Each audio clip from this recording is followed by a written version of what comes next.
You know, I believe teamwork makes the dream work. And I had a lady that came into our business and she was so, Debbie, you inspire me and I want to be just like you. I said, you know what? What I want you to do is be successful. Anything I can help you with, let's make you successful. You know, when she started her business, she sat her family down. She said, what I'm going to need is your help. She said, you know, Dad and I, she told her son, Dad and I have started a new business.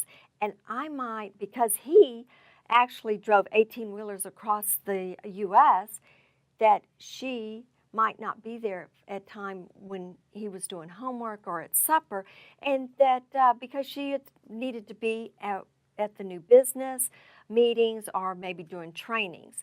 And so she explained that to her son. He was totally on board with her. Told her parents, you know, I'm going to need your help. I'm going to need your help maybe picking up our son from school or helping him get to bed at night and get his homework done because I'll need to be at some of the meetings or trainings. And so the parents were totally on board with her. So they started building their business.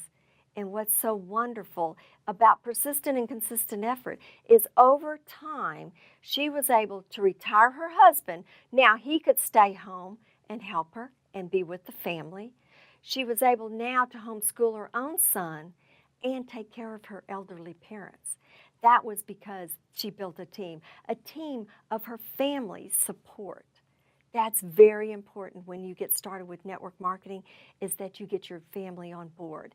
And then you can go out and start to build your team. So I just want to say congratulations to her and to her family and to you, because you're starting a business. And what you want to do is get your family on board with their support. They don't have to actually go out and work the business, just support you as you go out and work through all the fears, the trials and tribulations to become successful in network marketing. You can do it. I know it. Teamwork makes the dream work. Congratulations to you.